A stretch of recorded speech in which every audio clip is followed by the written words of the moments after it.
അന്ന് വലിയ കമ്മ്യൂണിസ്റ്റ് വിരുദ്ധനാണ്. അത് ശരി. പക്ഷെ അവൻ്റെ ഈ ചൈന എന്ന പേര് ഉപയോഗിച്ചുകൊണ്ട് അവനെ അടിച്ചു പൊളിച്ചു. അന്ന് തുടങ്ങിയതായിരിക്കും നമ്മുടെ ഒരു സ്നേഹം.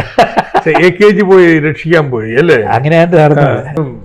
കമ്മ്യൂണിസ്റ്റ് വിരുദ്ധ വിദ്യാർത്ഥി വികാരം ഉയർന്നു വന്നത് SF-ന്റെ പ്രവർത്തനങ്ങൾ എങ്ങനെ ബാധിച്ചു? SF ഇതിനെ പ്രതിരോധിക്കാൻ ശ്രമിച്ചത്? SF-ന്റെ പ്രവർത്തനം അത് പറയുമ്പോഴേ ഞങ്ങൾ വൈക്കം താലൂക്കിലെ മിക്കവാറും സ്ഥലങ്ങളിൽ വിദ്യാർത്ഥി സംഘടനാ പ്രവർത്തനത്തിൽ മുമ്പോട്ട് തന്നെ വന്നു. മുമ്പ് പറഞ്ഞ് നടന്നു തന്നെയാണ് പോകുന്നത് ഓരോ സ്കൂളിലും.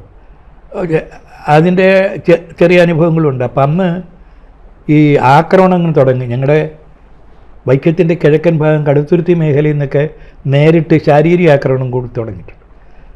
അപ്പോൾ പാർട്ടിയിൽ നിന്നൊരു തീരുമാനം എടുത്തു. ഈ വിദ്യാർത്ഥി പ്രവർത്തകരായ ഞങ്ങളായാലും ആരായാലും പോകുമ്പോൾ അതാത് സ്ഥലത്തെ പാർട്ടി ഓഫീസ് ബന്ധപ്പെട്ടിട്ടേ പോകും, അല്ലെങ്കിൽ ചിലപ്പോൾ അപകടത്തിലാവുമെന്ന്. ഇപ്പം ഞങ്ങൾ സ്കൂളിൽ ശക്തിയായിട്ട് നിന്ന് ഇതിനെ എതിർക്കാനുള്ളൊരു ശ്രമമുണ്ട്. പക്ഷേ ഉള്ളടക്കത്തിൽ നമ്മളെക്കാൾ സ്വാധീനം മറ്റവർക്കാണ്. KSU എന്ന് പറയുന്നത് ശരിയല്ല,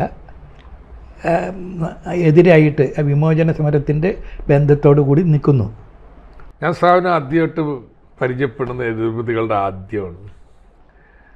അന്ന് മഹാരാജസിൽ രാജസരം പഠിക്കുന്നുണ്ട്. അപ്പോൾ ഇലക്ഷൻ ക്യാമ്പയിൻ ഉദ്ഘാടനം ചെയ്യാൻ നിങ്ങളെ വന്ന് വിളിച്ചു. അന്ന് വന്നു, തോറ്റുപോയി ആ ഇലക്ഷനിൽ. ആ ഇലക്ഷന് രമേശനൊക്കെ ജയിക്കുകയായിരുന്നു. അതിന് തൊട്ടടുത്ത ഇലക്ഷനും ഞാൻ തന്നെയാണ് സാറിനെ തന്നെയാണ് വിളിച്ചത്. അന്ന് ഞങ്ങൾ ജയിച്ചു. 1 വർഷം കൊണ്ട് ആ കോളേജ് വരുത്തിയ മാറ്റമാണ്. അപ്പം അതിനിടയ്ക്ക് ഞാൻ പലതവണ അന്നപ്പോൾ SFID യൂണിറ്റ് സെക്രട്ടറിയായി. ഈ 72 തോൽവിയെ തുടർന്ന്. അപ്പോൾ സഖാവിനെ വന്ന് പലപ്പോഴും കാണുകയും എങ്ങനെ വേണം, എന്ത് വേണം, കാരണം മഹാരാജസിൻ്റെ പൂർവ്വ വിദ്യാർത്ഥിയല്ലേ. അന്ന് ഇങ്ങനെ ഒന്ന് വിളിക്കാൻ കാരണം എന്താണെന്നറിയാം, പ്രസംഗം തുടങ്ങിയാൽ പിന്നെ ഒരു കുട്ടിയും പോവില്ല. പ്രസംഗം കേൾക്കാൻ ഏതാണ്ട് കേട്ടിട്ടുള്ളവരൊക്കെ വരുമെന്നും അറിയാം. അപ്പം അതുകൊണ്ടാണ് ഇലക്ഷൻ ഉദ്ഘാടനത്തിന് നിങ്ങളെ തന്നെ വേണമെന്ന് തീരുമാനിച്ചത്. എങ്ങനെ ഈ പ്രസംഗ കല സ്വായത്തമാക്കിയത്? എന്നാ തുടങ്ങിയത്? പ്രസംഗകല എന്ന് പറയാൻ എനിക്കറിയില്ല. അത് നാട്ടിലെ പാർട്ടിയുടെ പ്രചരണത്തിന് വള്ളത്തെ മൈക്ക് കെട്ടി ആണ്.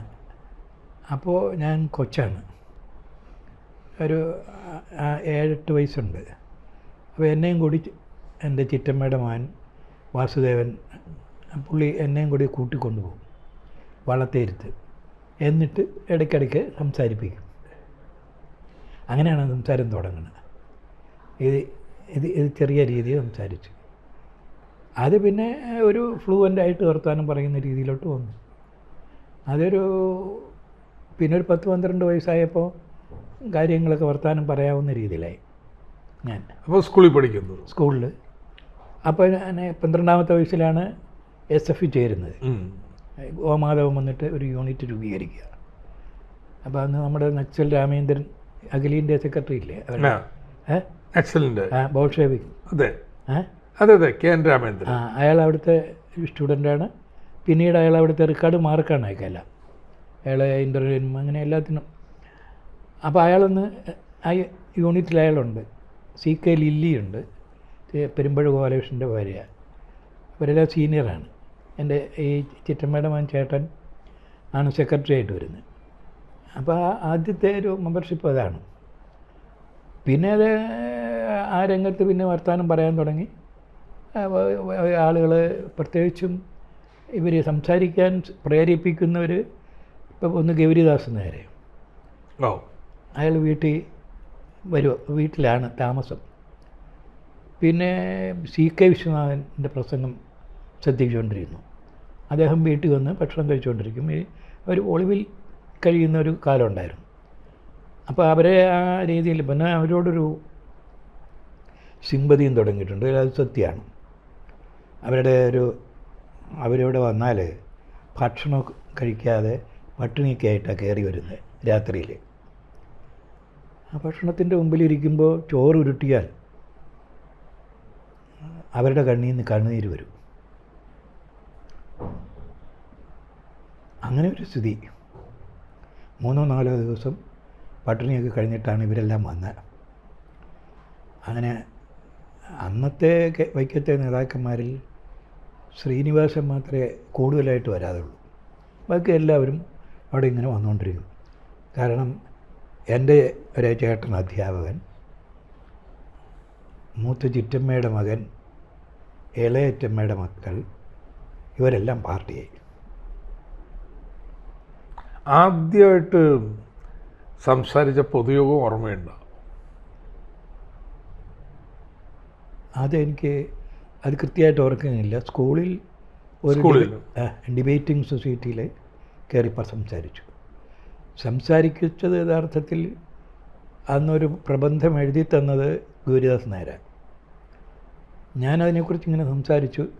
അവിടെ ഇരുന്ന് അധ്യാപകനെന്നത് കറക്റ്റ് ഇതിൽ അവിടെ എനിക്ക് നയിക്കങ്ങ് ഇഷ്ടപ്പെട്ടു. അയാൾ ഇത് തന്നെ നമുക്ക് 2-3 പ്രാവശ്യം ചർച്ച ചെയ്യണമെന്നുണ്ട്. അപ്പോൾ അങ്ങനെ ചർച്ച നടക്കുമ്പോൾ അന്നത്തെ മാഷ് ഒരു ദാമോദരൻ പിള്ളയാണ്.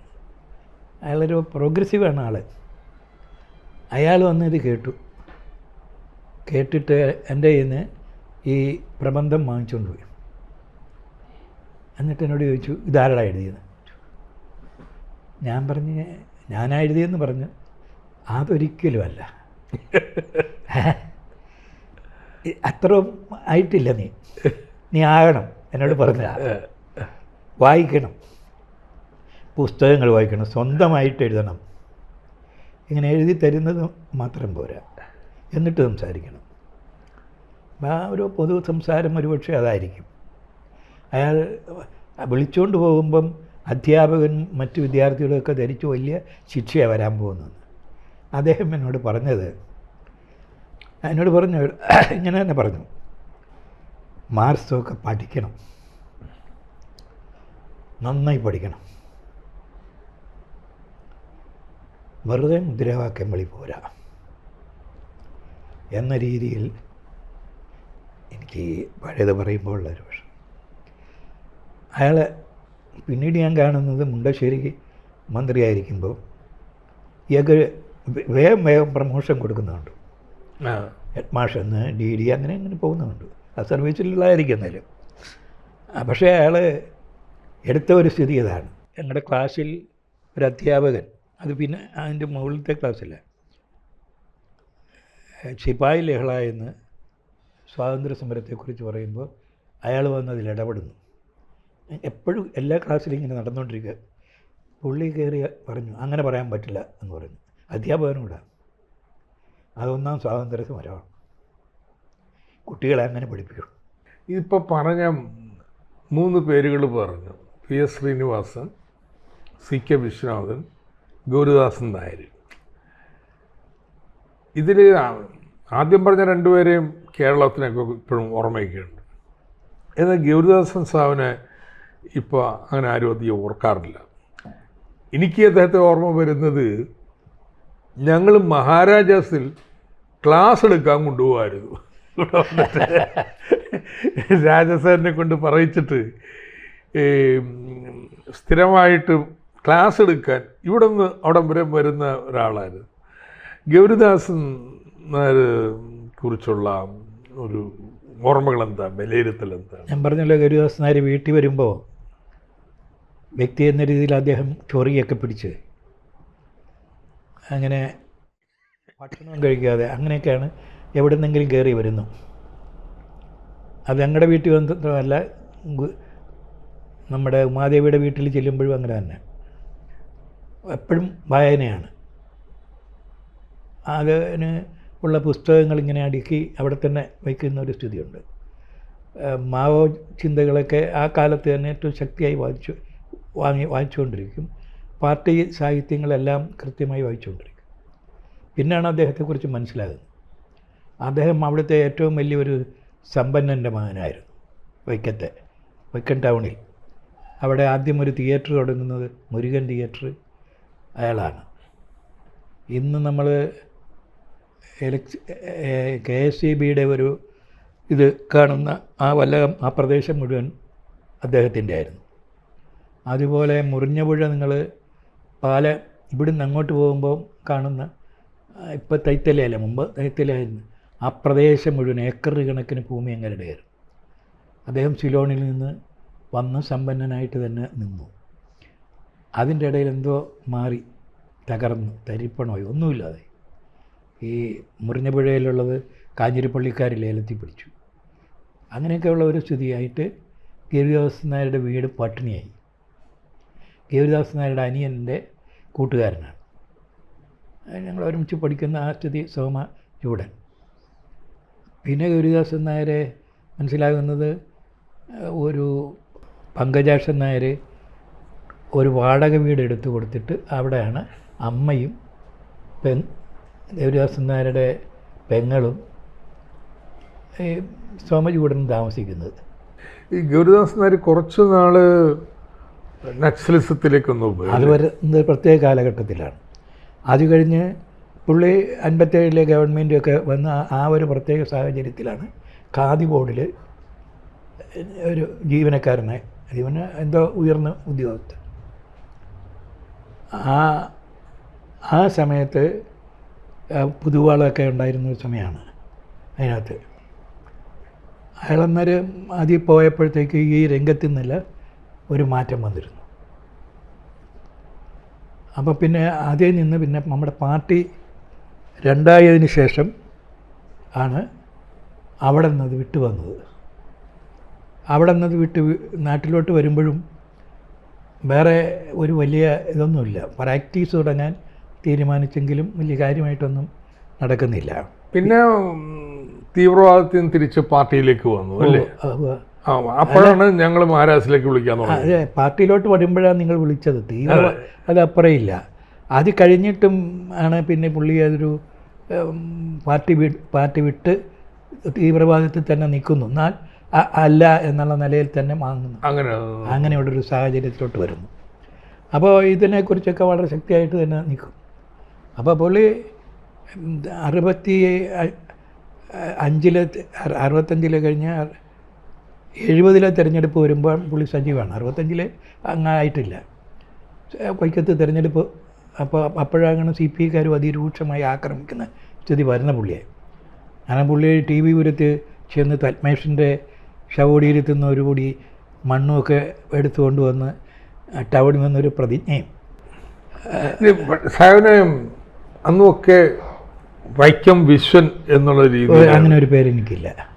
ഇല്ല, എൻ്റെ വീട്ടിലും ആരും ഒരു ഓമന പേരിട്ട് വിളിച്ചിട്ടില്ല. വിശ്വനാഥൻ എന്നേ വിളിച്ചിട്ടുള്ളൂ. പക്ഷെ എങ്ങനെ വൈക്കം വിശ്വം? അതൊരു 65 തിരഞ്ഞെടുപ്പിൽ ഞാൻ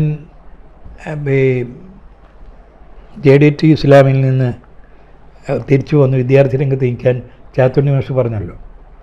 ഞാൻ വരുമ്പോൾ ഞാൻ BA ഇത് പൂർണ്ണമായും വിജയിച്ചിരുന്നില്ല.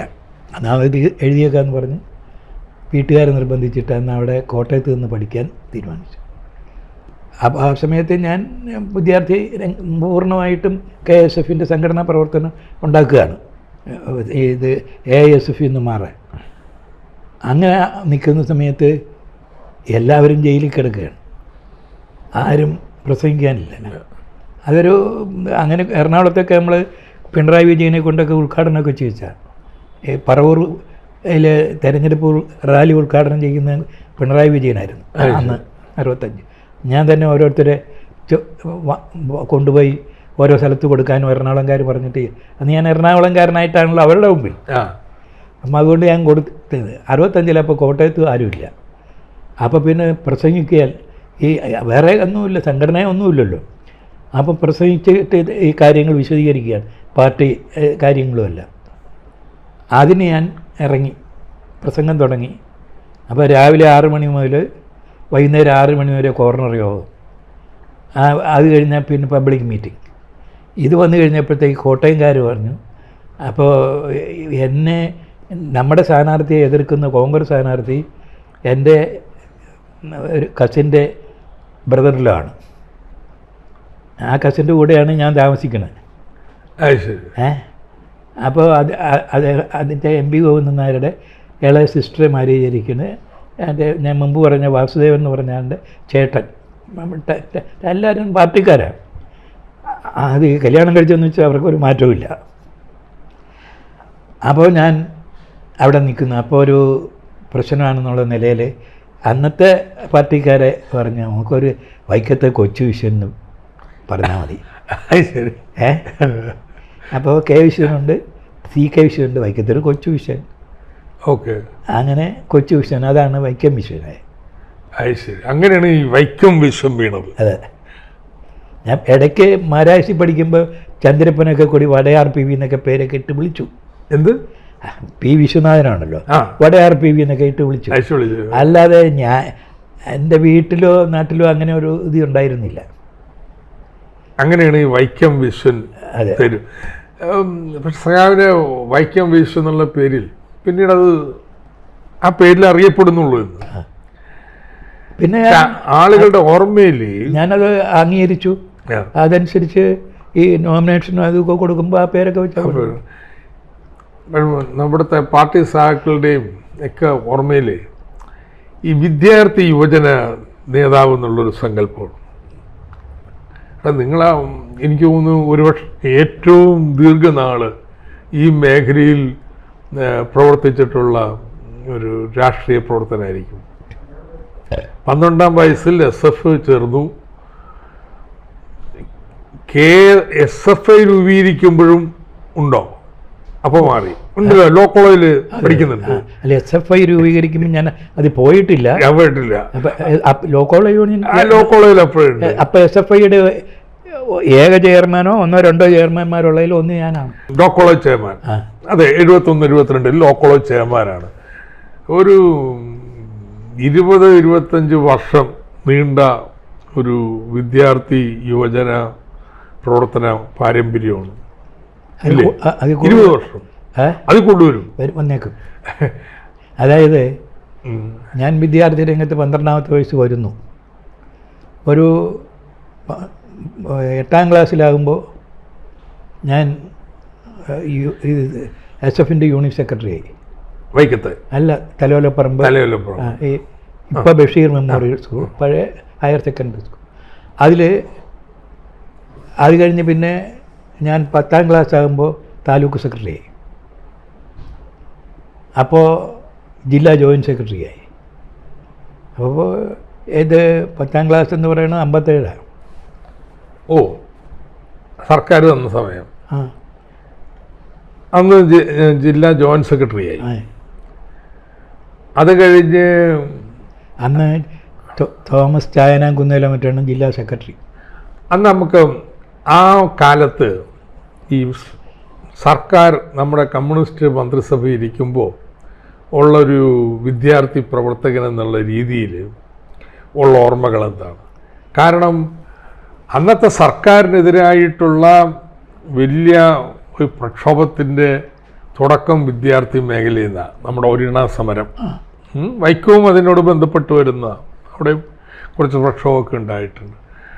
അപ്പോൾ ആ കാലത്തെ വിദ്യാർത്ഥി സംഘടന പ്രവർത്തനങ്ങളെക്കുറിച്ച് എന്താ ഓർമ്മയുള്ളത്? ആ കാലത്ത് ഇപ്പം ഞങ്ങൾ സ്കൂളിൽ ശക്തിയായിട്ട് നിന്ന് ഇതിനെ എതിർക്കാനുള്ളൊരു ശ്രമമുണ്ട്. പക്ഷേ ഉള്ളടക്കത്തിൽ നമ്മളെക്കാൾ സ്വാധീനം മറ്റവർക്കാണ്. KSU എന്ന് പറയുന്നത് ശരിയല്ല, എതിരായിട്ട് വിമോചന സമരത്തിൻ്റെ ബന്ധത്തോടു കൂടി നിൽക്കുന്നു. അപ്പോൾ പിന്നെ ഞാൻ താലൂക്ക് അടിസ്ഥാനത്തിൽ പോകണം. ഞാൻ എല്ലായിടത്തും നടന്നാണ് പോകണം. ഈ സ്കൂളിൽ നിന്ന് മറ്റൊരു സ്കൂളിലോട്ട് അങ്ങനെ നടന്ന് പോകും. അപ്പോൾ ഇപ്പോൾ പറഞ്ഞാൽ തലയോലപ്പറമ്പിൽ നിന്ന് അവിടെ ഒരു പാലാങ്കട, ഇപ്പോൾ പാലാണ്, ആ പാലം അവിടെ കടത്തി കിടന്ന് കരിപ്പാടം കടത്തി കിടന്ന് ബ്രഹ്മംഗലത്ത് പോയി, ബ്രഹ്മംഗലത്ത് നിന്ന് വന്ന് ഇങ്ങനെ ഒരു പാലം, അത് കഴിഞ്ഞ് നടന്ന് കുലശേഖരമംഗലം. അപ്പോൾ ഏതാണ്ട് നടന്ന് കുലശേഖരമംഗലത്ത് പോയി ചിലപ്പോൾ ഭക്ഷണം കഴിക്കും. ഭക്ഷണം അവിടെ തരുന്ന പ്രസന്നകുമാരനെ അറിയായിരിക്കും, മരിച്ചുപോയ ഒരാൾ. അയാളുടെ അച്ഛൻ പഞ്ചായത്ത് പ്രസിഡൻ്റൊക്കെ ആയിരുന്ന ആളാണ്. അവരുടെ വീട്ടിൽ നിന്ന് ചിലപ്പോൾ ഭക്ഷണമൊക്കെ തരും. അങ്ങനെ എല്ലാ വീട്ടിൽ നിന്നൊന്നും കിട്ടുമൊന്നുമില്ല. ആദ്യം ഇങ്ങനെ ഇറങ്ങുന്ന സമയത്ത് ഭക്ഷണമൊന്നും ഞാൻ കഴിക്കുകയില്ല. അത് എൻ്റെ ഒരു തകർന്ന ഫ്യൂഡൽ സംസ്കാരത്തിൻ്റെ ഫലമാണ്. അങ്ങനെ കഴിക്കുന്നത് ശരിയല്ല. അതുകൊണ്ട് പിന്നെ പട്ടിണി വന്നപ്പോൾ എല്ലായിടത്തു നിന്നും കഴിക്കും. തരാത്ത കുറ്റം ഉണ്ടായിരുന്നു. അന്നൊക്കെ നടന്നിട്ട് എൻ്റെ നാട്ടിൽ തിരിച്ചു വന്നപ്പോൾ വിശന്നിട്ട് അടുത്തുള്ള ഒരു ചെറിയ ഹോട്ടലുണ്ട്. ഹോട്ടലിൽ മാർക്കറ്റിനോട് ഇപ്പുറം അതിൽ കയറി ഞാനിരുന്ന് എനിക്ക് ഇലയിട്ട് ഞാൻ ഭക്ഷണം കഴിക്കാൻ റെഡിയായിട്ടിരിക്കുക. ചോറുമായിട്ട് വന്ന അതിൻ്റെ ഉടമസ്ഥൻ പറഞ്ഞു എഴുന്നേക്കാൻ, ഇവിടെ ചോറില്ലെന്ന് പറഞ്ഞു. അതിനെ നടന്ന് വീട്ടിൽ പോയി കഴിക്കണം. ഇവിടെ ചോറ് വന്നിട്ട് പിന്നെ അവരുടെ വഴക്ക് ഞാൻ കേൾക്കുക. അങ്ങനെയൊക്കെയുള്ളൊരു അനുഭവം. അന്ന് ഇങ്ങനെ കമ്മ്യൂണിസ്റ്റ് വിരുദ്ധ വിദ്യാർത്ഥി വികാരം ഉയർന്നു വന്നത് SF-ന്റെ പ്രവർത്തനങ്ങൾ എങ്ങനെ ബാധിച്ചു? SF ഇതിനെ പ്രതിരോധിക്കാൻ ശ്രമിച്ചു. SF-ന്റെ പ്രവർത്തനം അത് പറയുമ്പോഴേ ഞങ്ങൾ വൈക്കം താലൂക്കിലെ മിക്കവാറും സ്ഥലങ്ങളിൽ വിദ്യാർത്ഥി സംഘടനാ പ്രവർത്തനത്തിൽ മുമ്പോട്ട് തന്നെ വന്നു. മുമ്പ് പറഞ്ഞ് നടന്നു തന്നെയാണ് പോകുന്നത് ഓരോ സ്കൂളിലും. അതിൻ്റെ ചെറിയ അനുഭവങ്ങളുണ്ട്. അപ്പം അന്ന് ഈ ആക്രമണങ്ങൾ തുടങ്ങി. ഞങ്ങളുടെ വൈക്കത്തിൻ്റെ കിഴക്കൻ ഭാഗം കടുത്തുരുത്തി മേഖലയിൽ നിന്നൊക്കെ നേരിട്ട് ശാരീരിക ആക്രമണം കൂടി തുടങ്ങിയിട്ടുണ്ട്. അപ്പോൾ പാർട്ടിയിൽ നിന്നൊരു തീരുമാനം എടുത്തു. ഈ വിദ്യാർത്ഥി പ്രവർത്തകരായ ഞങ്ങളായാലും ആരായാലും പോകുമ്പോൾ അതാത് സ്ഥലത്തെ പാർട്ടി ഓഫീസ് ബന്ധപ്പെട്ടിട്ടേ പോവുള്ളൂ, അല്ലെങ്കിൽ ചിലപ്പോൾ അപകടത്തിലാവുമെന്ന് പറഞ്ഞു. അപ്പം ഞാനങ്ങനെ ഒരു ഇതിൽ തലയോലപ്പറമ്പിൽ നിന്ന് നടന്ന് പോകുമ്പോൾ ഞാൻ വിചാരിച്ചു അതിന് വലിയ കാര്യമില്ലെന്ന് വെച്ച് കടുത്തുരുത്തി നിന്ന് പാർട്ടി ഓഫീസിൽ കയറാതെ നേരെ കല്ലറയ്ക്ക് നടന്നു. നടന്നതിൻ്റെ ഒരു ഇടയ്ക്ക് വെച്ച് മധുരവേലിയിൽ നിന്ന് സ്ഥലത്തൊരു പള്ളിയുടെ അടുക്ക വന്നപ്പോൾ പള്ളിയിൽ ക്രിസ്റ്റഫർ പരിശീലനം നടക്കുക. അപ്പോൾ ക്രിസ്റ്റഫർ പരിശീലനത്തിൽ ഒരുത്തൻ വിളിച്ചു പറഞ്ഞു, അവനല്ലേ ഇടാ പോണേ. അപ്പോൾ ഞാൻ പ്രസംഗിക്കുന്നുണ്ട് എല്ലായിടത്തും. ആദ്യം കടുത്തുരുത്തി വന്ന് പ്രസംഗിക്കുമ്പോൾ ഭയങ്കര കൂവാണ്. അപ്പോൾ നമ്മുടെ അവിടെയുള്ള സഹാക്കൾ തൻ്റെടികളാണ്. ഈ അന്ന് KK ജോസഫുണ്ട്, ഒരു കൊച്ചു ജോസഫുണ്ട്, അതുപോലെ ഉള്ള കുറേ ആളുകൾ, അവരെല്ലാം കൂടി അങ്ങോട്ട് ഇറങ്ങി. ആരടാ കൂവുന്നവൻ്റെ വായ്പാഴും അത് നിർത്തിച്ചവർ ഞങ്ങളെ കൊണ്ട് പ്രസംഗിപ്പിച്ചു. അപ്പം അങ്ങനെ ഞാൻ കല്ലറ സ്കൂളിലോട്ട് പോവുകയാണ്. പക്ഷേ ഇവർ പുറകെ ഓടി. അപ്പോൾ പിന്നെ രക്ഷയില്ല, ഞാനും ഓടി. കല്ലറ അവിടെ ബോട്ട് വന്ന് അങ്ങെടുക്കും. അവിടെ ആ ഭാഗം വരെ ഞാൻ ഓടിയെത്തുമ്പോൾ താഴെയാണ് ബോട്ട് ജെട്ടി നിൽക്കുന്ന. അവിടെ നിന്ന് ഒരാളിങ്ങനെ കയറി വരുന്നു. എൻ്റെ പുറകെ വന്നവർ അയാളെ കണ്ടുകൊണ്ട് അതേ സ്പീഡിൽ പുറകോട്ട് പോയി. അപ്പോൾ ഞാനിങ്ങനെ ആളെന്നോട് ചോദിച്ചു, എന്താ കാര്യം? ഞാൻ കല്ലറ സ്കൂളിൽ വരാൻ SF-ന്റെ യോഗം വിളിച്ചിട്ടുണ്ടായിരുന്നു എന്ന് ചോദിച്ചു. ഉവ്വ്. അപ്പോൾ ഒരാശ്വാസമായി. അയാൾ പറഞ്ഞു, കടുത്തുരുത്തി ആഫീസിൽ കയറിയിട്ടാണോ പോകുന്നതെന്ന് ചോദിച്ചു. അല്ല, പറഞ്ഞാൽ കേൾക്കാലല്ലോ എന്ന് ചോദിച്ചു. അയാളെ പറഞ്ഞു, ഇനിയിപ്പോൾ സ്കൂളിലോട്ട് പോകണ്ട, നമ്മൾ ഒന്ന് തയ്യാറെടുപ്പ് നടത്തിയിട്ടില്ല, അതുകൊണ്ട് തിരിച്ച് വൈക്കത്തിന് പോക്കൊള്ളാം. അപ്പോൾ വൈക്കത്തിന് ബോട്ട്, അയാൾ ബോട്ടിന് ടിക്കറ്റ് എടുത്തു തന്നു. എനിക്കൊരു ചായയും വാങ്ങിച്ചു തന്നു. പിന്നീട് ആണ് മനസ്സിലാക്കണം, ഉല്ലല മെമ്മറി കേസിൽ പ്രതിയായി 57 ഗവൺമെൻറ് വന്നിട്ട് അവരെ അതിലാളാണ്. അതാണ് അയാളെ കണ്ടപ്പോൾ ഓടിയത്. ഈ ഡേവിഡ് രാജനെയൊക്കെ കടുത്തൂത്തായിട്ടുള്ള ഇവിടെ ഇട്ട് ഭീകരമായി മർദ്ദിച്ച കേസുമൊക്കെ അതാണ്. അപ്പോൾ അത് നമുക്കറിയില്ലല്ലോ.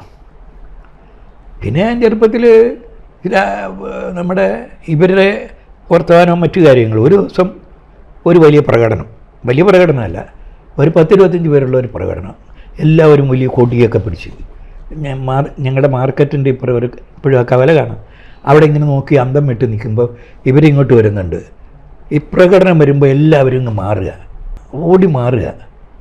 അപ്പോൾ പ്രകടനത്തിൻ്റെ മുമ്പിൽ ഈ ലെനിൻ പിടിച്ചിരിക്കുന്ന രീതിയിൽ ഒരു കൊടിയും പിടിച്ച് ഒരു സഹാവുണ്ട്. അവർ ഈ ഞാൻ പറഞ്ഞ കല്ലറയ്ക്ക് പോവുക, ഇങ്ങനെ പാടശേഖരം വഴി പോകാൻ കാരണം ഈ ഞാൻ മുമ്പ് സൂചിപ്പിച്ച കെ വിശ്വനാഥന്, അതുപോലെ ശ്രീനിവാസൻ്റെ ചേട്ടൻ BS കരുണാകരനെയും അവിടെ മർദ്ദിച്ചിട്ട് തെങ്ങ് കെട്ടിയിരിക്കുകയാണ്. എന്നിട്ട് ചെമ്പിൽ വെള്ളം പൊഴുങ്ങുകയാണ്, ഇവരെ അതിനകത്തിട്ട് പുഴുങ്ങുക. ഈ വിവരം അറിഞ്ഞിട്ട് ഇവിടുന്ന് പോവുക, അതൊന്നും നമുക്കറിയില്ല. ഇവരവിടെ ചെന്ന് അതിനെ നേരിട്ട് മോചിപ്പിച്ച് എന്നു. കാരണം അന്നത്തെ സ്ഥിതി കമ്മ്യൂണിസ്റ്റുകാരെന്ന് പറഞ്ഞാൽ കോട് വിട്ട് കോട് മാറും, എന്തും ചെയ്യും എന്നൊക്കെയുള്ള ഒരു സ്ഥിതിയാണ്. അപ്പോൾ ആ പ്രകടനം എൻ്റെ ഞാൻ ആദ്യം കാണുമ്പോൾ ആ പ്രകടനത്തിന് നേതൃത്വം കൊടുത്തത് കൂത്താട്ടുകുളത്ത് മർദ്ദനമേറ്റിട്ട് ലോക്കപ്പ് മർദ്ദനമേറ്റ് മരിച്ചുപോയെന്ന് പറഞ്ഞ്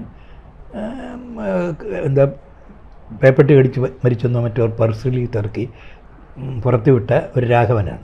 പക്ഷെ ആ രാഘവൻ അവസാന കാലത്ത് നമ്മുടെ പാർട്ടി വിട്ടു. അതിലെനിക്ക് മനസ്സിലാകാൻ ഒരു അങ്ങനെ ഒരു സ്ഥിതിയുണ്ട്. നമ്മൾക്ക് ആവേശം നൽകുന്ന ഒരു സ്ഥിതിയായിരുന്നു അന്ന് ആ പ്രകടനമൊക്കെ. അതുപോലെ തന്നെ നാട്ടിലൊരു കുടികിടപ്പ്. അതുവെച്ചാൽ ഈ വിമോചന സമരവും ഒക്കെ ഉണ്ടായെങ്കിലും ആ കാലം പാർട്ടിക്കൊരു ആവേശമുള്ള കാലമായിരുന്നു. അതെ, SF-നുമല്ല. വലിയ വലിയ ആവേശത്തിലാണ് ഞങ്ങൾ. അവസാനം ഞങ്ങൾ വൈക്കത്തെ വിദ്യാർത്ഥി പ്രസ്ഥാനക്കാർ കൂടി ഒരു തീരുമാനമെടുത്തു. ചങ്ങനാശ്ശേരിയിൽ ബിഷപ്പ് ഹൗസിന് മുമ്പിലും NSSൻ്റെ മുമ്പിലും ഒരു പ്രകടനം നടത്തണം, ഞങ്ങൾ അവിടുന്ന് പോകാം എന്ന തീരുമാനമെടുത്തു. അവിടെ ഒരു പ്രത്യേകത എന്ന് വെച്ചാൽ അവിടെ നിന്ന് കുറേ പ്രവർത്തകരുണ്ട്. ഈ ഹൈസ്കൂളിൽ മാത്രമല്ല, കോളേജിലൊക്കെ പോയി കോളേജ് സമരത്തിന് നേതൃത്വം കൊടുത്ത പഴക്കർ രവി, അങ്ങനെയൊക്കെയുള്ള ആളുകൾ അവിടെ ഉണ്ട്. കുറേ ആളുകൾ. അത് പിന്നീട് വന്ന ഫാത്തിമ കോളേജിലെ നേതാവാണ് പിന്നെ നമ്മുടെ താലൂക്ക് പ്രസിഡൻ്റായിട്ട് വന്നത്. അപ്പോൾ അങ്ങനെയൊക്കെയുള്ള ഒരു കുറേ സെറ്റുണ്ട്. വെളിയിൽ പോയിട്ട് നടന്ന പ്രകടനം ഇല്ല, ഞങ്ങൾ പ്രകടനത്തിന് തീരുമാനിച്ചു എന്നുള്ള വിവരം കോട്ടയത്ത് അറിഞ്ഞ് KT ജേക്കബാണ് ജില്ലാ സെക്രട്ടറി പാർട്ടിയുടെ. അയാൾ പറഞ്ഞു ഇങ്ങോട്ട് വന്നു പോയി കൂടെ, അവർക്ക് തല്ലാൻ ആവശ്യമെങ്കിൽ ഞങ്ങൾ അവിടെ വന്ന് തരാം എന്ന് പറഞ്ഞു. സത്യത്തിൽ നമുക്കുള്ള വിവരക്കേടാണ് ആ ചെയ്തത്. കാരണം അന്ന് നമ്മുടെ EMS ആണോ മറ്റേതിനേക്കാൾ പ്രസംഗിക്കാൻ വന്നിട്ട് മാർക്കറ്റിനകത്ത് എന്താ അതിന് പറയുക, ഈ മുള്ളുണ്ടല്ലോ, അത് മുഴുവൻ നിരത്തിയ കാലമാണത്. അപ്പം നമ്മൾ ഇയാളൊക്കെ പാർട്ടിയാണ്. പോത്തനാണോ? കുളത്തിങ്ക പോത്തൻ ചങ്ങനാശ്ശേരിക്കാരനാണ്. ആ മാർക്കറ്റിൻ്റെ അടുത്തുമാണ് കുളത്തിങ്ക. ആ കുളത്തിൻ്റെ അടുത്തുള്ള അതാണ് കുളത്തിങ്കൽ. അപ്പോൾ ആ കുളത്തിങ്കൽ പോത്തനൊക്കെ നേരെ പാർട്ടി അതിൻ്റെ ഒരു നിൽക്കുന്ന സ്ഥിതിയാണ്. അപ്പോൾ പാർട്ടി വിമോചന സമരത്തിൽ ആ ഒരു രീതി നിൽക്കുമ്പോൾ അതിനെ അങ്ങനെ നേരിടാൻ ഞങ്ങളുടെ മനസ്സിൽ വൈക്കത്ത് ഞങ്ങൾ അത്ര ശക്തിയായിട്ട് നിൽക്കുക. ഏത് രീതിയിലും അവസാനമായി കഴിഞ്ഞപ്പോൾ ഞങ്ങൾ തലയോലപ്പറമ്പിൻ്റെ ഒരു കിഴക്കൻ ഭാഗത്ത് മാത്രമേ മറ്റവർക്ക് നിൽക്കാൻ പറ്റുള്ളൂ. ഒരു പ്രകടനം വന്നാൽ ഞങ്ങളുടെയൊക്കെ സ്ഥലത്തുകൂടി, വീടിൻ്റെ സ്ഥലത്തു കൂടി പോകുന്ന ഒരു ഇത് മുദ്രാവാക്യം വിളിക്കാൻ അവർക്ക് കഴിയില്ല. അങ്ങനെയുള്ളൊരു അന്തരീക്ഷം വളർന്നു വന്നു.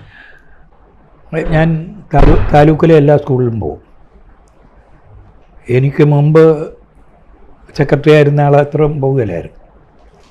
ഞാൻ എല്ലാ സ്ഥലത്തും പോകുന്ന ഒരു സോമവർമ്മയായിരുന്നു താലൂക്ക് സെക്രട്ടറി. അങ്ങനെ ഇരിക്കുമ്പോഴാണ് നാമക്കുഴി എന്ന് പറയുന്ന പർവ്വത്തിനടുത്തുള്ള സ്കൂളിൽ ഒരു പരിപാടിക്ക് പോകണമെന്ന് പറയാൻ കാരണം അത് ഏറ്റിരുന്നത് ഞങ്ങളുടെ അന്നത്തെ പ്രസിഡൻ്റായിരിക്കുന്ന മണികണ്ഠനാണ്. മണികണ്ഠൻ പിന്നെ അമേരിക്കയിൽ പോയൊരു സയൻറ്റിസ്റ്റാണ്. VK വേലപ്പൻ്റെ ഏട്ടനുമാണ്. അയാളാണ് ഫാത്തിമ കോളേജ് സമര നേതാവായിരുന്നത്. അയാൾ പിന്നീട് നമ്മുടെ മഹാരാഷ്ട്രയിൽ വന്നാണ് MSc കെമിസ്ട്രി പാസ്സായി. അത് കഴിഞ്ഞ് ആണ് വെളിയിൽ പോയത്. അപ്പോൾ അയാൾ വളരെ സജീവമാണ് എപ്പോഴും. അപ്പോൾ അയാൾ പ്രസംഗിക്കാൻ നേരിട്ടിരുന്നു. അപ്പോൾ അയാൾക്ക് പോകാൻ കഴിഞ്ഞില്ല. അപ്പോൾ പാർട്ടി സെക്രട്ടറി, കാരണം അവിടെ ആയതുകൊണ്ട് കുറച്ചുകൂടെ അകലെയല്ലേ, അവരൊക്കെ ശ്രദ്ധിക്കാറുണ്ട്. പാർട്ടി സെക്രട്ടറി പറഞ്ഞ ആ യോഗത്തിലൊന്ന് പോകാൻ പറഞ്ഞു. ഞാൻ തോന്നുന്നു പെരുവ് വരെ അന്ന് ഏതോ ഒരു ബസ്സിൽ കയറി, അവിടെ ഇറങ്ങി പെരുവയിൽ നിന്ന് നടന്നു പോവുകയാണ്. പെരുമ്പടവം ശ്രീധരനില്ലേ, പെരുമ്പടവം ശ്രീധരൻ്റെ വീടിൻ്റെ അടുത്തുകൂടി ആണ് വഴി. നമ്മുടെ ചെമ്മനം ചാക്കോടെയൊക്കെ അങ്ങോട്ട് അങ്ങനെ കയറിയിട്ട് വേണം അപ്പുറത്തോട്ട് പോകാൻ. ഒരു കുന്നിൻ്റെ മുകളിൽ ചെല്ലുമ്പോൾ കുറച്ച് പേര് അവിടെ നിൽപ്പുണ്ട്, വടിയും തടിയൊക്കെ ആയിട്ട്. എന്തോ കുഴപ്പമാണെന്ന് തോന്നി, കാരണം പല അനുഭവമുള്ളൂ. അവരെന്നോട് ചോദിച്ചു എവിടെ പോകാമെന്ന് ചോദിച്ചു. ഞാൻ പറഞ്ഞു നമുക്കൊരു ഷാപ്പിൽ പോകാമെന്ന് പറഞ്ഞു. അപ്പോൾ ആ ഷാപ്പൊക്കെ വൈക്കംകാരാണ് നോക്കുന്നത്, വൈക്കം യൂണിയനാണ്. അപ്പോൾ ഞാൻ എന്തോ വളരെ വേഗം പറഞ്ഞുകൊണ്ട് അവർ വലിയ ഇതൊന്നും ഒന്നുമില്ല. അല്ലെങ്കിൽ അവിടെ ഇട്ട് തല്ലി കൂലിയല്ലാണ്ട് വേറെ മാർഗമൊന്നുമില്ല. അവിടെ നിന്ന് പിന്നെ കയറി ഞാൻ സ്റ്റേജിൽ പ്രസംഗിച്ചുകൊണ്ട് നിൽക്കുമ്പോഴേ ഉമ്മാർ ആളെ കാണാഞ്ഞിട്ട് അന്വേഷിച്ച് വരിക. വന്നപ്പോൾ തെഴു കൂട്ടി പറഞ്ഞു എന്ന് പറഞ്ഞു, അവനാണല്ലോ അവിടെ നിന്ന് സംസാരിക്കണമെന്ന് പറഞ്ഞു. അങ്ങനെ ഒരു സ്ഥിതി ഉണ്ടായി. അവിടെ പിന്നെ ഇവരടുക്കുകയില്ല.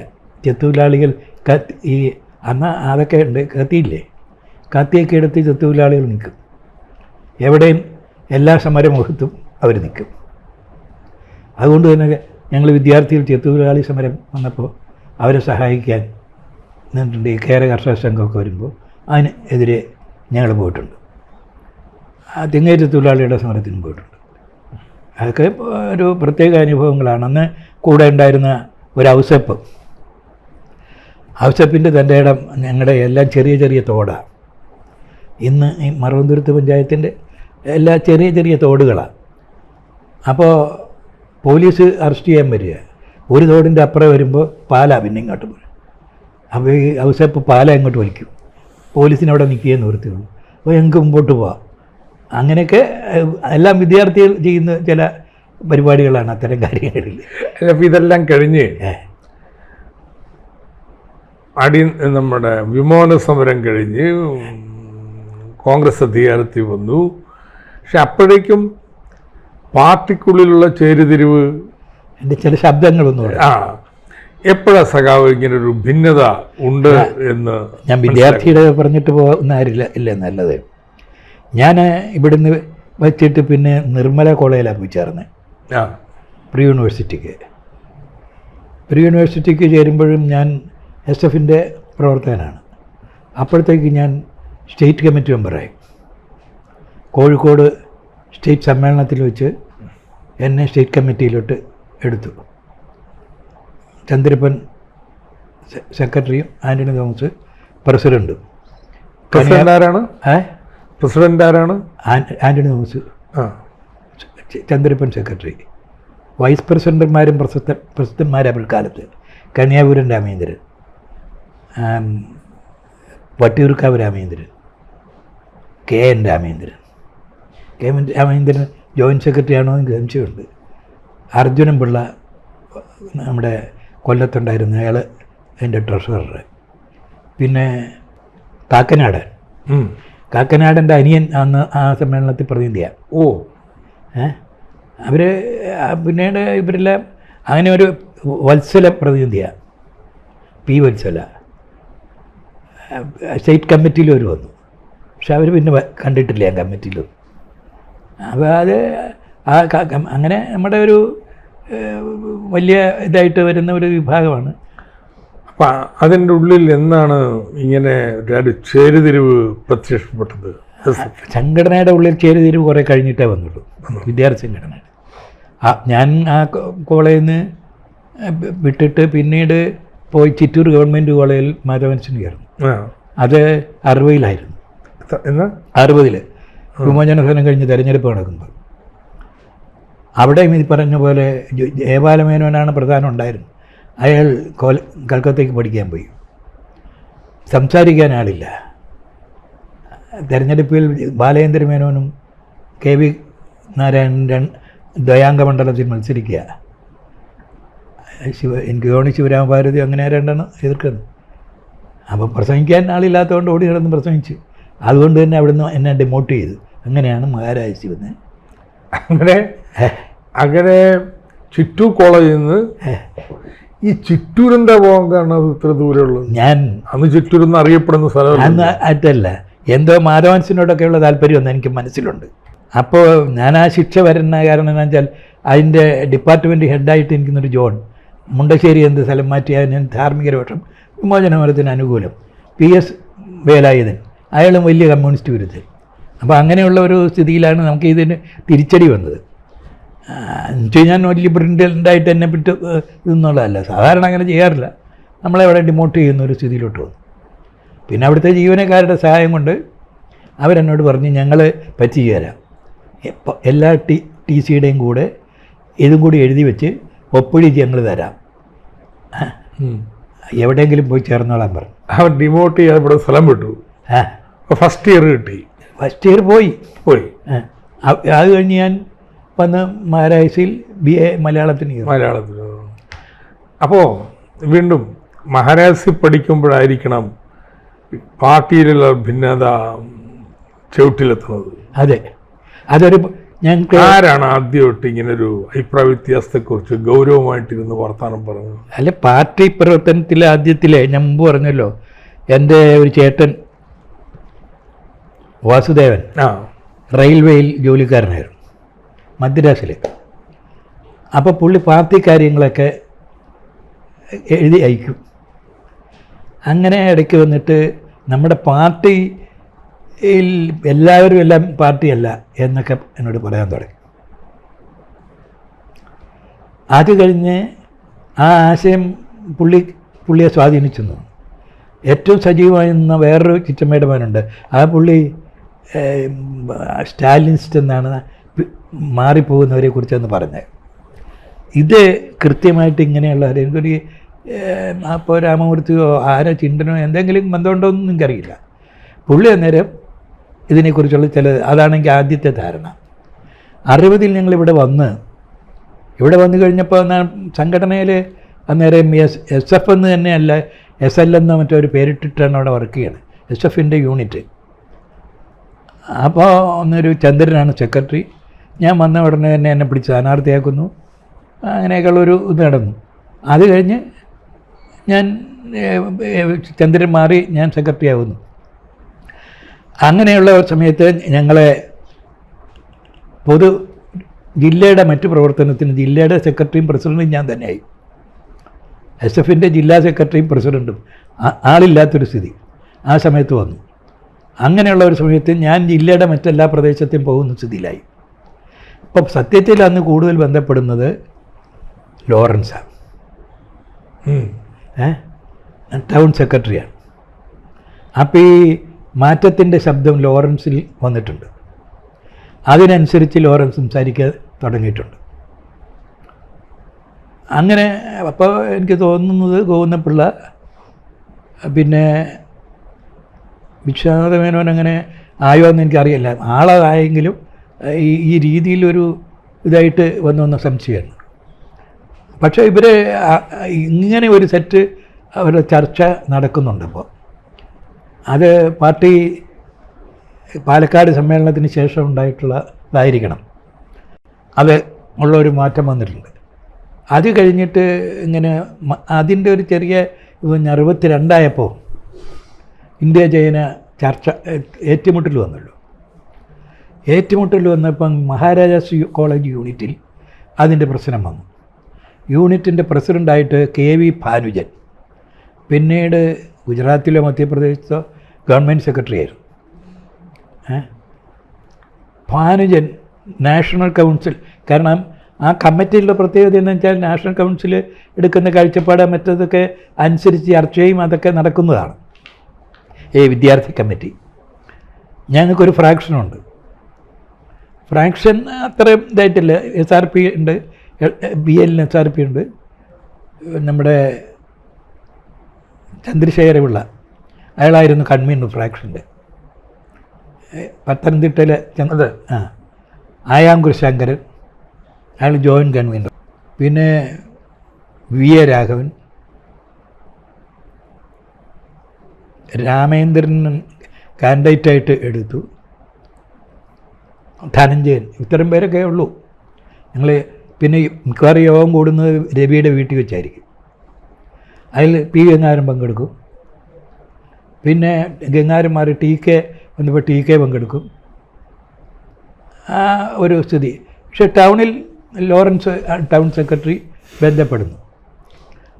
അങ്ങനെ വന്നപ്പോൾ ഞങ്ങൾ ഈ ചർച്ചയുടെ പ്രത്യേകത കൊണ്ട് തന്നെ ഇന്ത്യ ചൈന തർക്കം വന്നപ്പോൾ അതിനെക്കുറിച്ചുള്ള ഒരു വിശദീകരണ യോഗങ്ങൾ ഒന്നിച്ചിരുന്നു. അപ്പോൾ പാർട്ടിയുടെ ഒരു സ്റ്റാൻഡിൽ മറ്റേ ലൈൻ വിശദീകരിക്കുന്ന രീതിയിലാണ് ഒരു സെറ്റ് ആളുകൾ. അതിൽ കെ രാജൻ അത്ര വന്നിട്ടില്ല, എന്നാൽ CA മാത്യു, പിന്നെ ഒരു MP ഉണ്ടല്ലോ പൊടിയാണ് ഇത്, അദ്ദേഹമൊക്കെ അവരൊക്കെ വിശദീകരിക്കുന്നത്. അതിനെതിരായി സംസാരിക്കാൻ ഞങ്ങളെ തന്നെ ലോറൻസ് ഒക്കെ തയ്യാറാക്കി ഞങ്ങൾ ഞായറാഴ്ചയിലും അവിടെയൊക്കെയുള്ള യോഗത്തിൽ ഞങ്ങളൊക്കെ സംസാരിക്കാൻ തുടങ്ങി. വലിയ വിവരമൊന്നും ഉണ്ടായിട്ടില്ല, വിവരം വെച്ച് സംസാരിക്കും. 62 ദേശീയ കൗൺസിൽ പ്രമേയം വന്നില്ല, ഇതിനെക്കുറിച്ച് തീരുമാനം വരുന്നില്ല. അപ്പോൾ ഈ ഭാനുജൻ രാജിവെച്ചു, യൂണിസ് പ്രസിഡന്റ്. അപ്പോൾ ഞങ്ങൾ പറഞ്ഞ് രാജിവെക്കേണ്ട ഒരു കാര്യമൊന്നുമില്ല അതിനകത്ത്, ഞങ്ങൾ ആരും രാജിവെച്ചില്ല. അതിനുശേഷം നാഷണൽ കൗൺസിൽ പ്രമേയം വന്നപ്പോൾ ഭാനുജൻ രാജി പിൻവലിച്ചു. ഞങ്ങളെല്ലാം എതിർപ്പായി, രാജിയൊന്നും പറഞ്ഞില്ല, ഞങ്ങൾ എതിർപ്പായി. പക്ഷേ ഇതനുസരിച്ചുള്ള അത് കഴിഞ്ഞ് വിദ്യാർത്ഥികൾ ഉൾപ്പെടെ ദേശരക്ഷാ റാലികൾ സംഘടിപ്പിക്കുക. ആ ദേശരക്ഷാ റാലിയിൽ ഒരു റാലി കൃഷ്ണയ്യരൊക്കെ ചെയർമാനായിട്ട് അതിന് ആ റാലി സംഘടിപ്പിക്കുന്നത്. ആ റാലിയിൽ ഇവരൊരു മുദ്രാവാക്യം വിളിച്ചു, മഞ്ഞും മലയും മാനസ സരസും എന്നും നമ്മുടെ നാടാണ്. ഞങ്ങൾ പറഞ്ഞു ഞങ്ങൾ വിളിക്കില്ല. അപ്പോൾ പോലീസും ഒക്കെ കൂടി വന്നിട്ട് അറസ്റ്റ് ചെയ്യണമെന്ന് പറഞ്ഞു. അപ്പോൾ ഉള്ള കോൺഗ്രസ് എല്ലാവരും ഞങ്ങളെ അവിടെ തന്നെ അറസ്റ്റ് ചെയ്യണം, ഞങ്ങൾ കുറച്ച് പേരുണ്ട് താനും. അപ്പോൾ കൃഷ്ണയ്യർ പറഞ്ഞു അവർ പറഞ്ഞ തെറ്റില്ല, മറ്റൊരു രാഷ്ട്രത്തിലോട്ട് കയറുന്ന നമുക്കില്ല, നമ്മുടെ നാട് സംരക്ഷിക്കലാണ്, അതുകൊണ്ട് ആ രീതിയിലുള്ള ഇതില്ലയെന്ന് പറഞ്ഞു. അല്ലെ അപ്പം ഞങ്ങളെ അറസ്റ്റ് ചെയ്യും. അതിനുശേഷം ഒരു പ്രകടനം നടത്തുന്നതിന് മുമ്പിൽ നിന്ന് TK രാമകൃഷ്ണൻ അറസ്റ്റ് ചെയ്യുകയും ചെയ്തു. ഖാദി ഏതാണ്ട് അതിൻ്റെ മുമ്പിൽ വെച്ച്. അന്നാണ് ഒരു ചൈനീസ് റെസ്റ്റോറൻറ്റ് ബാനർജി റോഡിലുണ്ടായിരുന്നു, അതടിച്ച് പൊളിച്ചു. ചൈനീസ് നമ്മുടെ മലയ റെസ്റ്റോറൻ്റ് ആയി തീർന്ന, പിന്നെ മലയ റെസ്റ്റോറൻ്റ് ആക്കി. അതെന്താണെന്നറിയോ, അവൻ വലിയ കമ്മ്യൂണിസ്റ്റ് വിരുദ്ധനാണ് ഈ ചൈനീസ് റെസ്റ്റോറൻറ്റുകാരൻ. ആണോ? പിന്നെ അയ്യോ, നമുക്കൊക്കെ തരുമായിരുന്നല്ലോ സൂപ്പൊക്കെ ഫ്രീ ആയിട്ട്. അത് പിന്നീടുള്ളതായിരിക്കും. അന്ന് വലിയ കമ്മ്യൂണിസ്റ്റ് വിരുദ്ധനാണ്. പക്ഷെ അവൻ്റെ ഈ ചൈന എന്ന പേര് ഉപയോഗിച്ചുകൊണ്ട് അവനെ അടിച്ചു പൊളിച്ചു. അന്ന് തുടങ്ങിയതായിരിക്കും നമ്മുടെ ഒരു സ്നേഹം. AKG പോയി രക്ഷിക്കാൻ പോയി അല്ലേ, അങ്ങനെയാണ് നടന്നത്. അപ്പം അതിൽ പിന്നെ ഞങ്ങൾ ഇങ്ങനെയുള്ളൊരു പ്രവർത്തനത്തിന് നമ്മൾ ബാക്കിയുള്ള യൂണിറ്റുകളൊക്കെ ബന്ധപ്പെടാൻ തുടങ്ങി. അങ്ങനെ ബന്ധപ്പെടുന്ന സ്ഥിതിയിലാണ് ഞങ്ങളെ ബോധ്യപ്പെടുത്താൻ വേണ്ടി നാഷണൽ കൗൺസിൽ പ്രമേയം വിശദീകരിക്കാൻ ടാറ്റാപുരത്ത് വെച്ച് ഒരു ബ്രാഞ്ചോ ലോക്കൽ ജനറൽ ബോഡി, തൊഴിലാളികളല്ല, നമ്മുടെ ചന്ദ്രപ്പൻ ഞങ്ങളെയും കൂടി വിളിച്ചു. ഞങ്ങളെ ബോധ്യപ്പെടുത്തി. ചന്ദ്രപ്പനാണ് റിപ്പോർട്ട് ചെയ്യുന്നത്. ചന്ദ്രപ്പനോട് ഞങ്ങൾക്ക് വലിയ താല്പര്യമൊക്കെ ആണല്ലോ. ചന്ദ്രപ്പൻ വന്ന് റിപ്പോർട്ട് ചെയ്യണമെങ്കിൽ ഞങ്ങൾ അന്ന് വിദ്യാർത്ഥി നാഷണൽ കൗൺസിലൊക്കെ വരുമ്പോൾ ഒരു വലിയ ഞങ്ങൾ കൂടെ പോയി. ചന്ദ്രപ്പനാണ് രണ്ടാമത് ആരാഴ്ച എന്നെ സജീവമാക്കുന്ന ചന്ദ്രപ്പനാണ് കേട്ടോ. ചന്ദ്രപ്പൻ വന്ന് വിശദീകരിക്കാനങ്ങ് തുടങ്ങിയപ്പോൾ ഓഡിയൻസിൽ ഈ കേട്ടുകൊണ്ടിരിക്കുന്നവരിൽ നിന്ന് നവയുഗം ഉയർത്തി കാണിച്ചുകൊണ്ട് എഴുന്നേൽക്കുക. അപ്പോൾ സഖാവേ ഇതിനെക്കുറിച്ച് എന്താ പറയാനുള്ളത്? അപ്പോൾ ഈ ലോറൻസിൻ്റെ അവർക്ക് താഴെ പോയിട്ടുണ്ട്. എല്ലാവരും നവയുഗമായിട്ട് മക്മോഹൻ രേഖ എങ്ങനെ, ഏതാണ് കൊളോണിയൽ ഭരണാധികാരികളുടെ ആ രേഖ, അതാണോ, എന്തുദ്ദേശത്തില്ല, ഏതാണെന്ന് ചോദിച്ച് എഴുന്നേറ്റങ്ങ് നിൽക്കുക. ഇതൊക്കെ ഒരക്ഷരം മിണ്ടാനില്ല, ഒരു മറുപടി പറയാൻ കഴിയുന്നില്ല. ഞങ്ങളെ ബോധ്യപ്പെടുത്താൻ വന്നയാൾക്ക് ഈ ഒരു ഇത് വരുന്നു.